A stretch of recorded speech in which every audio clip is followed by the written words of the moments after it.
we are a new university, it's just 1.5 years old.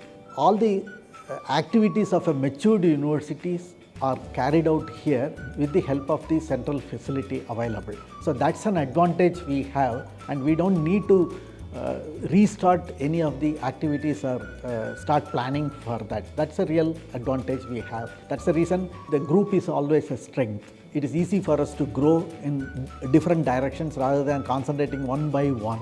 So we can parallelly grow. When you see the placements, we need two types of planning. One is a short-term plan, another is a long-term plan.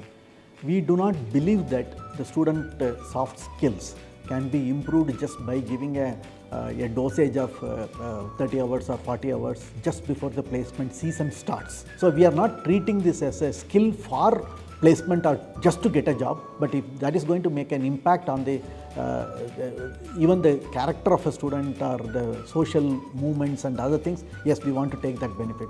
Second part, company specific training, coding training, advanced training, clean coding, efficient coding, all these things are done as a separate additional training during the let's say in a BTech case, it is in the 6th semester. We will be doing these trainings so that the student can retouch the whatever forgotten aspects are there, they will do that. We also concentrate on courses which are useful for placement. For example, traditionally companies look for a C programming as a coding platform, but nowadays many companies are asking for Python and Java. So what we have done here is that we are following a 3 computer language formula. Every BTech student will be doing 3 computer languages starting with Python, then they do that C language or C++, then they also learn about the Java. Then one more course, data structures course also, we are offering it as a compulsory course because traditionally interview questions are mostly coming from this particular subject. BTech students, they can take 6 to 7 courses from outside their discipline, but if they don't want, they can always take additional unused courses of electives which we will be offering, so they can take it from their own discipline also.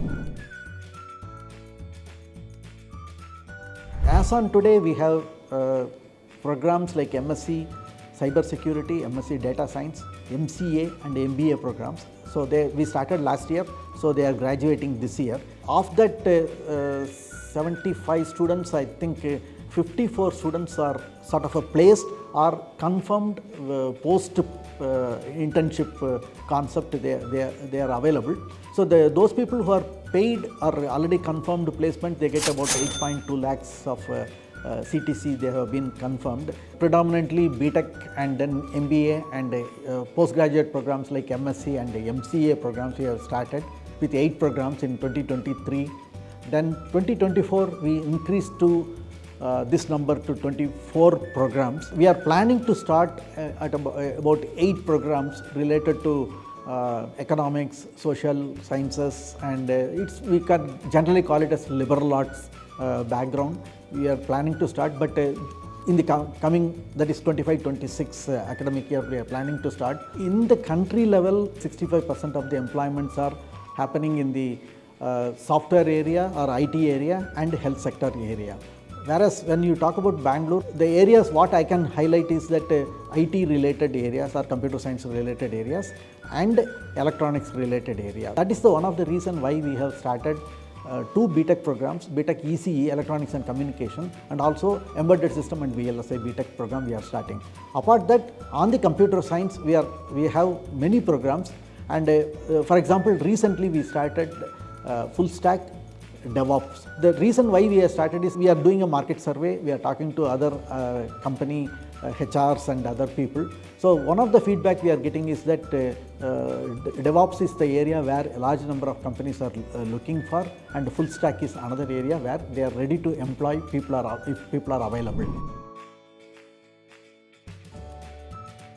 Our academic system here is a flexible one. Whenever there is a good market is available, we will be able to provide those courses directly to the students as a elective or core courses, because ours is a flexible system. The academic system, we have given a name, and it is called student-centric flexible curriculum. So there are 2 parts. One is student-centric, the other one is a flexibility. So why we call student-centric is that students can decide at every semester there is a registration of courses, and students go and choose the courses. So they can decide what courses to study in this particular semester. Then the other parameter is how many courses I can decide and then study. Is it 5 courses, 6 courses, 7 courses or 8 courses? So the numbers the student will decide based on their academic ability.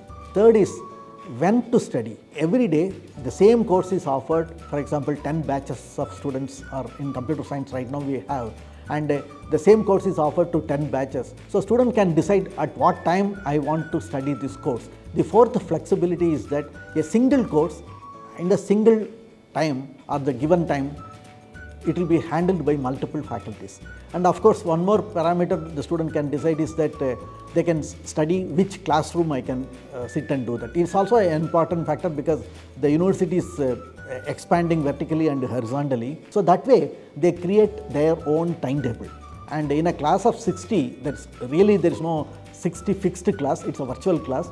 So if I take the students, every student will be having a timetable which they create themselves. So that will be definitely different from one student to another student. The faculty selection is a bit tough here. Most of the programs we expect a PhD to be made available.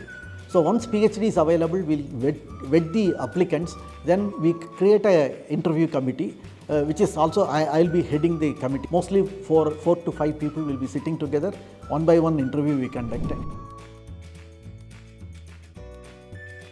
As on today, few of the institutions, they are at par. Probably if you say that QS ranking and THE ranking and those things, not all the universities are coming up to that level, obviously. And it is a variable. I can't say that in a general statement saying that everybody is at par or everybody not at par or something. But one thing is, every institute is trying to improve themselves, providing the facilities, the knowledge, and try to absorb the latest developments and try to give it to the students. And that is, you can see that we are preparing the faculty, not only our university, many of the universities I know, they are trying to give a knowledge to the faculty because the development of technical developments are too fast.